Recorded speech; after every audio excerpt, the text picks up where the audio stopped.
Eh bien, frères et sœurs, que le Seigneur vous bénisse et que le Seigneur vous garde. Alléluia. Aujourd'hui, je voudrais vous parler, eh bien, du nom, on va dire, du Seigneur. Or, le Seigneur, c'est l'Esprit. 2 Corinthiens 3, 17. Alléluia. Or, le Seigneur, c'est l'Esprit. Et on doit être centré sur l'Esprit. Pas sur le corps de Jésus, qui était le temple. Alléluia. Le Seigneur disait aux pharisiens, détruisez ce temple et en 3 jours, je le relève. Et les pharisiens disaient, bien sûr, il y a 46 ans pour bâtir ce temple et toi, en 3 jours, tu le relèves. Mais il parlait du temple de son corps. 1 Jean 2, 19, 20, 21. Alléluia. Et nous voyons dans la parole de Dieu que la prédication de la croix est folie pour ceux qui périssent. Alléluia. Mais une puissance de Dieu pour nous qui croyons, nous dit la parole de Dieu. Donc 1 Corinthiens 1, versets 18 à 21. Et la parole de Dieu nous dit que l'homme charnel, qui n'est pas spirituel, eh bien, ne comprend pas les choses spirituelles. Et c'est vrai, en fait. Mais la parole de Dieu nous dit, nous qui sommes spirituels, Dieu nous révèle, eh bien, les choses spirituelles par l'Esprit. Donc ça ne vient pas de nous, ça vient par l'Esprit, alléluia. Alors on peut regarder aussi dans 1 Corinthiens 2, versets 10 à 16. Car nous avons la pensée du Christ, nous avons, on va dire, la pensée, l'esprit du Christ. Alléluia.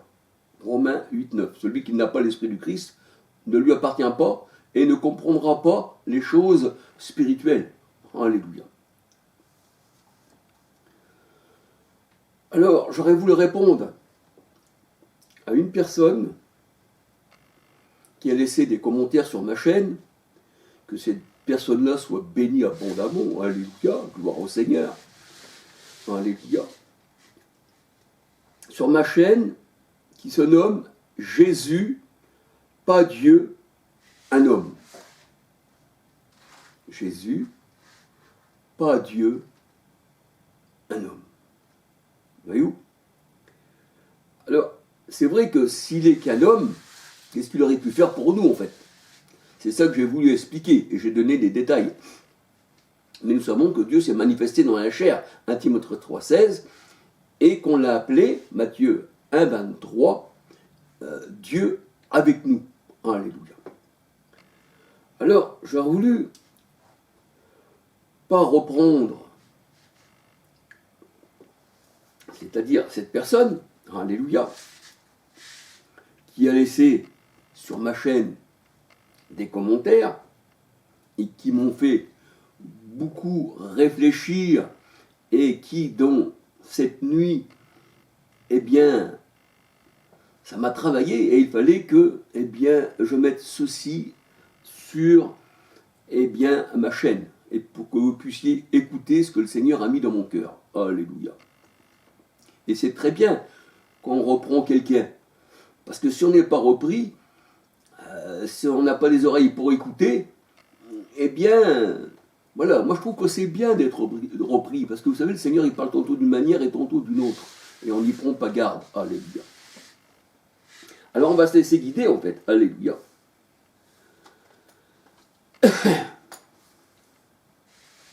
Alors il est vrai que le nom que l'on emploie, le nom de Jésus n'est pas un nom juif. Ça c'est plutôt un nom grec. Plutôt un nom grec. Comme le mot Messie, Messia, Christ, c'est du grec, c'est aussi du latin. C'est ce que nous voyons dans la parole de Dieu. Tandis que quand on dit Messia, Machia, Messia, ça vient de l'hébreu en fait. Alléluia. Donc il est vrai. Alors, comment qu'on peut parler au Seigneur, comment on peut l'appeler. Alléluia. Comment on peut le louer aussi. Alléluia. Alors, nous allons voir dans la parole de Dieu, alléluia, on va se laisser guider, alléluia.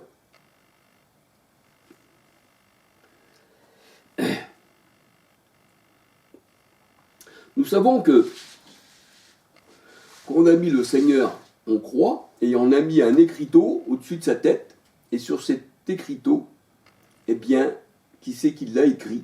C'était un Romain. C'était, on va dire, Pilate, qui a écrit l'écriteau. Et les Juifs disaient à Pilate, n'écris pas qu'il a dit, comment? Je suis le roi des Juifs. Je crois que c'est comme ça qu'il est dit, où il s'est fait roi des Juifs. Une chose comme ça, hein. Alléluia. Mais nous voyons que c'est Pilate qui a écrit, eh bien, sur l'écriteau au-dessus de la tête du Christ, eh bien, il a écrit en 3 langues. Il a écrit son nom en latin, en hébreu et en grec. Latin, hébreu, grec. Parce que la parole de Dieu nous dit qu'il y avait beaucoup de personnes qui passaient par là. Et ils regardaient, il fallait qu'ils sachent. Voyez-vous, chacun devait savoir dans sa langue qui était cet homme. Alléluia. Et qu'est-ce qu'il avait fait? C'est parce que ça avait proclamé roi des Juifs qu'on l'avait, eh bien, dans un sens, hein, parce qu'il y a beaucoup de sens encore d'autres, hein, alléluia, eh bien, qu'on l'avait crucifié. Alléluia. Alors on voit que c'est Pilate, hein, qui a écrit, alléluia, cet écriteau. Alors nous voyons ça dans Jean 19, versets 19 à 22. Alléluia. Alors, il est vrai qu'il y avait beaucoup de gens qui passaient par là, et fallait traduire en fait. Alléluia. Et là, on voit que il y a beaucoup dans la parole de Dieu, il y a beaucoup de personnes, eh bien, qui recevaient des lettres ou qui les envoyaient et qui traduisaient parce que ils ne comprenaient pas la langue, en fait. Alléluia. 2 Rois 18, 26. 2 Rois 18, 26. Esdras 4, verset 7. Et Daniel 2, verset 4. Alléluia. Et nous voyons à la Pentecôte, frères et sœurs, alléluia, nous voyons qu'à la Pentecôte, rempli de l'Esprit Saint, et nous savons que c'est l'Esprit qui pousse à parler, dans 1 Pierre, je crois que c'est 1 Pierre 2, verset 21, 1 Pierre 2, 21, que c'est poussé par l'Esprit de Dieu que des hommes m'ont parlé, alléluia, de la part de Dieu, alléluia. Et là, nous voyons qu'à la Pentecôte, eh bien, la parole de Dieu nous dit, ils furent tous remplis de l'Esprit Saint. Alléluia. Et là, on voit que les disciples se mettent à parler dans des langues. Dans des langues. Compréhensibles, bien sûr. Et on voit que c'est l'Esprit qui est donné à parler, de s'exprimer dans les langues. Mais dans quelle langue? Nous allons voir. Alléluia. Alors, la parole de Dieu nous dit, à la Pentecôte, les disciples étaient remplis du Saint-Esprit et ils louaient les disciples, ils louaient à haute voix. Alléluia. Ils louaient Dieu dans la langue de tous les gens qu'il y avait, eh bien, qui se trouvaient dans ce lieu. Alléluia. Alors là, il y avait des Parthes, la parole de Dieu nous dit. Il y avait des Parthes. Il y avait des Mèdes. Il y avait des Élamites.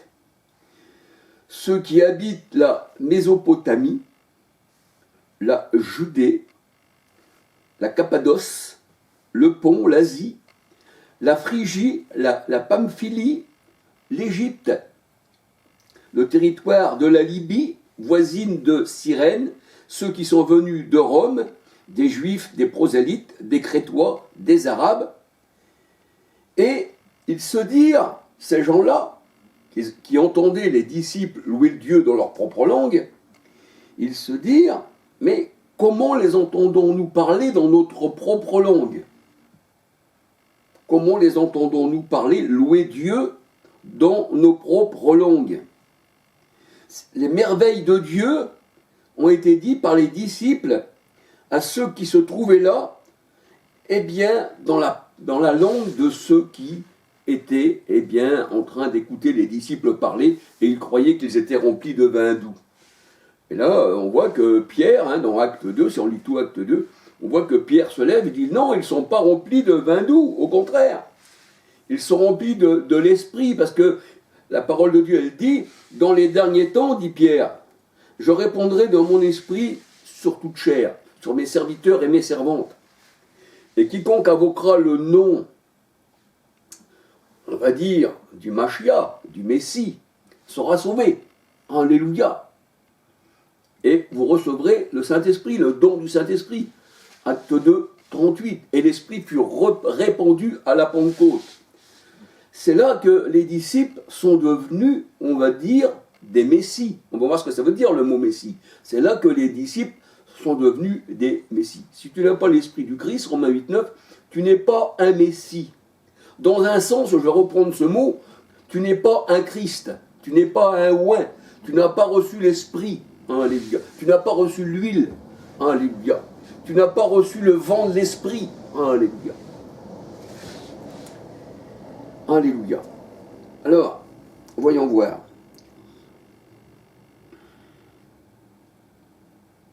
On voit que c'est l'Esprit qui fait parler en langue. Alléluia.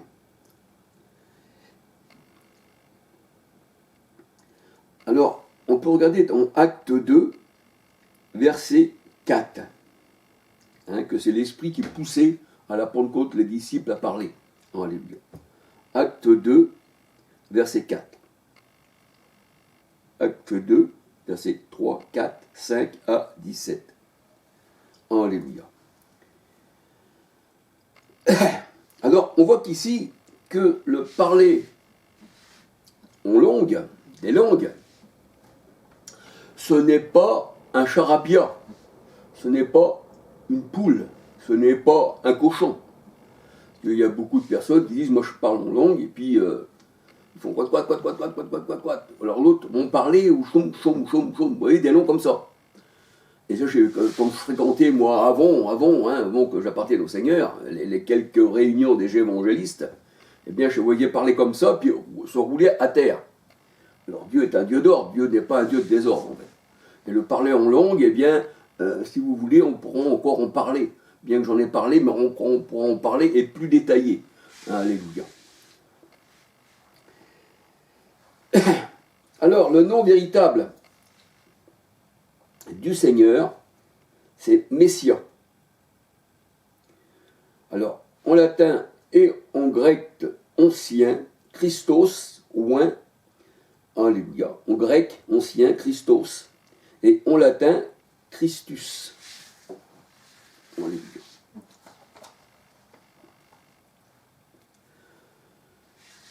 Alors,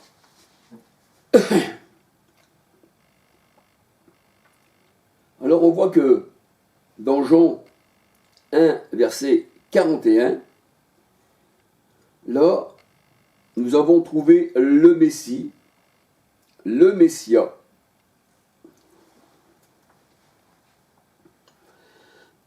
Nous regardons dans, on va dire, Jean 41, version Chouraki, alléluia. Jean 4, verset 25. Jean 4, verset 25. Alors, ce que je voudrais dire, c'est que Messie ne désigne pas le corps du Christ. Le mot Messie, Messia, ne désigne pas le corps du Christ, mais désigne l'Esprit Saint. Parce que la Bible dit, la parole de Dieu nous dit, les Écritures nous disent que Jésus est né du Saint-Esprit. Alléluia. Dans Matthieu 1, 18, 20. Cet enfant a été conçu du Saint-Esprit. Et le Saint-Esprit, dans la parole de Dieu, nous dit que c'est l'onction, c'est l'huile.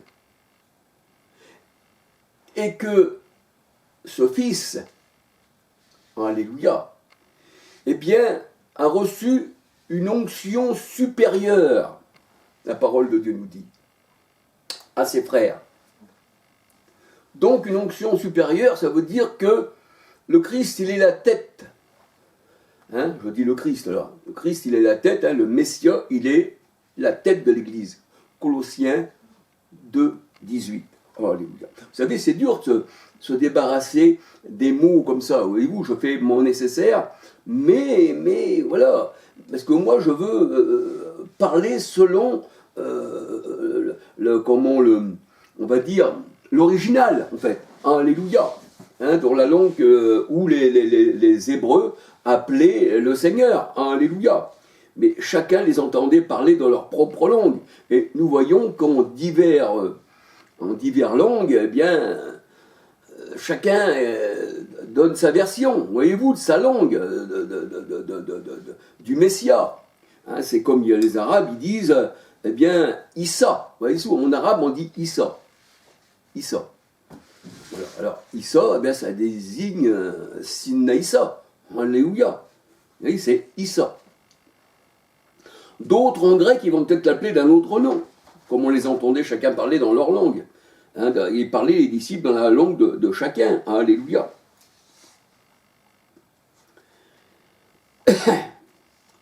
Alors, le mot Messie désigne l'Esprit Saint.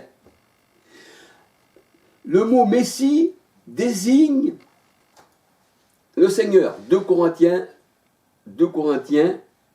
3, 17. Or, le Seigneur, c'est l'Esprit.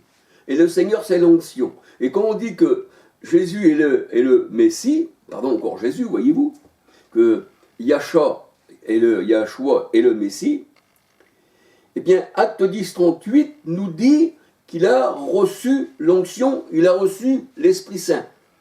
Et il est Messie. Il est Messie. Et vous, quand on dit Messie, c'est Dieu lui-même, en fait.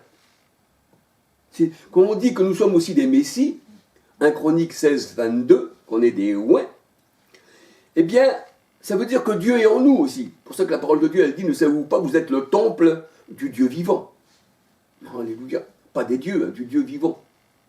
1 Corinthiens 6, 13 à 19. Votre corps est le temple du Dieu vivant. Et celui qui souille le temple du Dieu vivant, hein, parce que le Seigneur a dit, vous êtes saints pour le Seigneur, saints de corps, d'âme et d'esprit, parce que c'est ce que Dieu est saint, et donc c'est ce qu'on doit être, on doit être saint aussi, séparé du monde. Eh bien, nous sommes le temple de Dieu. Alléluia. Et en Jésus-Christ, il y avait une double onction. Alléluia. Donc ça veut dire beaucoup de choses. Alors, l'onction désigne l'esprit. Alléluia.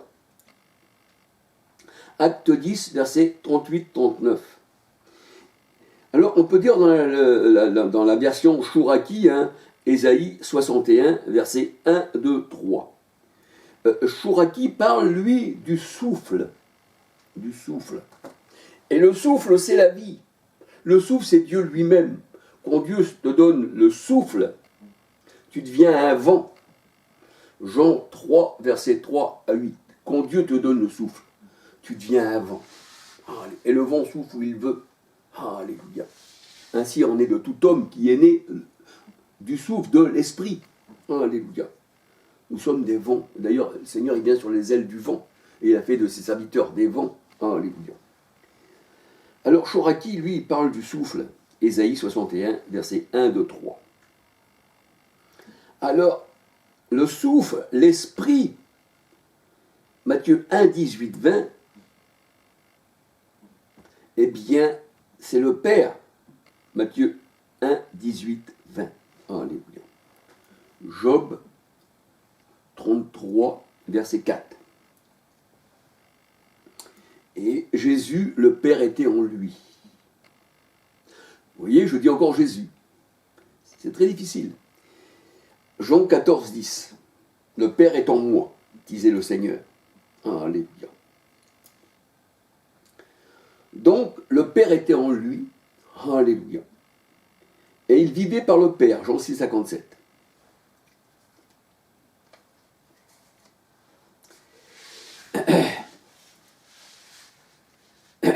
Et la parole de Dieu nous dit